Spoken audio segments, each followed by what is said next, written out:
You enter an elegant environment. Your outfit is impeccable, your makeup is discreet, your bag is designer, but with just one look you feel it. They know. You're not one of them. Women who were born into the cradle of silence, discretion, and sophistication can recognize, in seconds, who is merely trying to appear old money and who truly island. And today I'm going to reveal exactly the invisible codes that give you away, even when you think you're doing everything right. I'm Carol from Lucrative Elegance, and if you want to learn the visual codes that open doors not just to appear, but to be treated like a woman of class, subscribe to the channel, hit the bell, and leave that like. Because elegance that transforms isn't learned from social media. There's a devastating scene in the movie The Talented Mr. Ripley, where Tom, played by Matt Damon, tries to pass himself off as someone from Italian high society. He studies every detail, the right clothes, the right words, even the way to hold a drink. But when he arrives at the Greenleaf yacht, something in the air changes. It's subtle, almost imperceptible, but the people around him begin to sense that he doesn't belong to that world. Tom had everything right in theory, but he lacked something that can't be bought or imitated. The reflexes, those micro-behaviors that only those who grew up in that universe develop naturally. And this is exactly what happens to us when we try to infiltrate old money environments. The difference between us and women who inherited social codes for generations isn't in what we buy, it's in what we do without realizing it. 1. You scan the environment before positioning yourself. Confess. Have you ever entered an elegant party and, before taking 2 steps, your eyes did a complete sweep, checking who's wearing what, how people are behaving, if your outfit is the right tone? This visual search for validation is our first mistake. Old money women enter any environment like someone arriving home because, in a way, all elegant spaces are their home. They don't need to situate themselves because they were born situated. When Meghan Markle began attending royal events, cameras always caught her doing this discreet scanning before positioning herself. Kate Middleton, even being technically middle class, had already internalized the code. She simply occupies the space, without checking if she has permission to do so. Silent luxury begins with the gesture that no one teaches, only observes. 2. You justify your aesthetic choices. Oh, I bought this bag at an incredible thrift store. Or, this dress is vintage, but it looks new, right? Every time we explain the origin of our pieces, we're confessing anxiety about our social position. Old money women simply wear, period. They don't see distinction between what's expensive and what's cheap because they were educated to think only in terms of beautiful or not beautiful, appropriate or inappropriate. Carolina Herrera, when questioned about the price of one of her dresses, responded naturally, "I don't know. My assistant takes care of those things."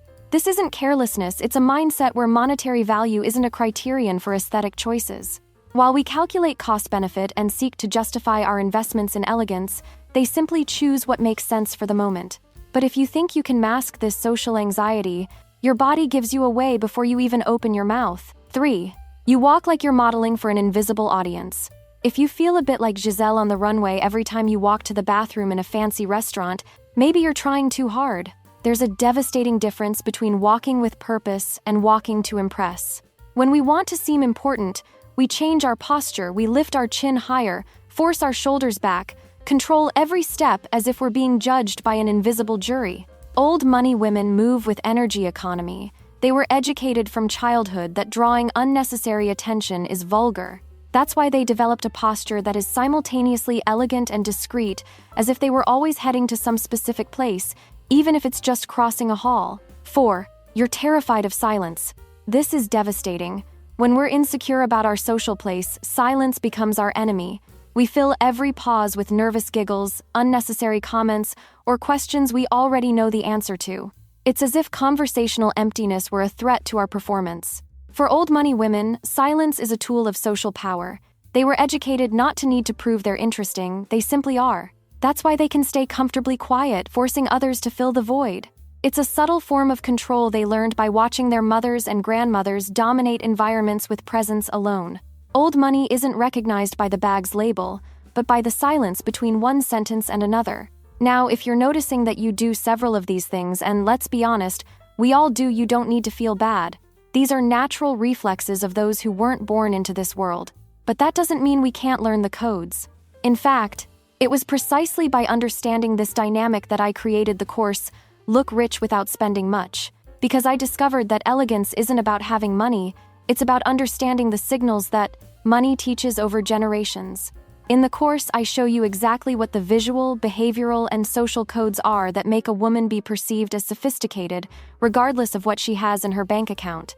These are the same codes that make you be treated better in restaurants, respected in stores, and taken seriously at work. And look, it's at a promotional launch price because I'm releasing the classes gradually. As soon as the course is complete, the price goes up to full price without discount. If you want to stop trying to seem and start naturally being perceived as a woman of class, this knowledge can completely transform how the world sees you. The link is in the first pinned comment. 5. Your hands betray your social anxiety. This is one of the most precise signs. When we're outside our social comfort zone, our hands become involuntary snitches. We constantly adjust the bag strap, touch our hair, smooth our clothes, touch our jewelry, play with rings. Old money women were trained from childhood to keep their hands controlled. Sit like a lady. Don't touch your appearance in public. Keep your hands elegantly occupied. These instructions echoed throughout their childhood. Grace Kelly was famous for the way she always kept her hands in elegant positions, holding a clutch, gracefully resting on her lap, or making some specific gesture during conversations. Never idle, never nervous, never betraying anxiety. 6. You try to fit in instead of simply belonging. Here lies the fundamental difference. Trying to fit in means observing what others are doing and adjusting our behavior in real time, like a social GPS constantly recalculating the route. I once witnessed this at an elegant lunch, a woman clearly monitoring the behavior of others to know which fork to use first, when to applaud, how to laugh, which subject to approach. The result was a performance so artificial that everyone noticed. She was trying to fit in. Meanwhile, the hostess, a lady from a traditional family, simply behaved according to her own internal compass of elegance, naturally setting the tone for everyone else. She belonged. 7. You overdress for simple occasions. This is the most common and perhaps the most fatal. When we're not sure about social codes, our tendency is always to overdress, use the most elaborate look we have for any occasion we consider important. Picture this. It's a Sunday brunch at an elegant club. While everyone wears linen jeans, white shirts, and flats, you show up in heels, a silk dress, and a bag that looks more like jewelry than an accessory. The problem isn't the luxury of your pieces, it's the misreading of the moment. Old money women know that elegance is contextual. They understood that being overdressed is as vulgar as being poorly dressed. It's like that maxim that Coco Chanel popularized. Before leaving home, look in the mirror and remove one thing. It's not about having less, it's about having exactly what's necessary for each moment. Elegance for them is knowing when to remove the necklace, not when to put it on. See, all these signs have one thing in common. They reveal that we're still trying, and trying hard is the exact opposite of natural elegance. But here's the plot twist that can change everything. You don't need to have been born old money to master these codes. What you need is to understand that true elegance comes from the inside out. It's a way of relating to the world that communicates self-confidence without arrogance, sophistication without apparent effort. The next time you're in an environment that intimidates you, remember, you're not trying to prove anything to anyone.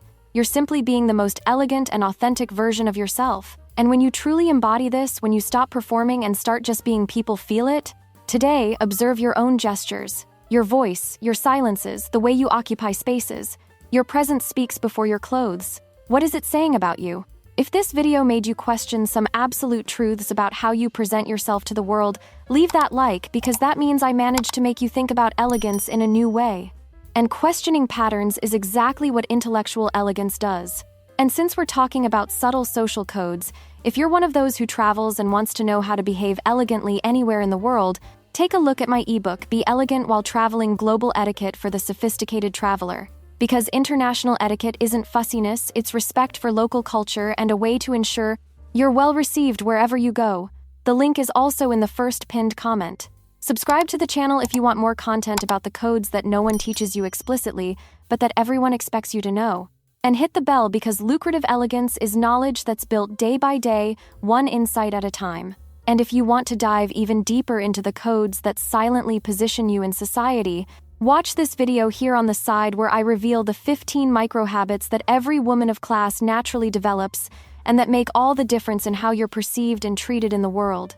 Until the next video, and remember, true elegance doesn't shout, It whispers with such confidence that everyone stops to listen.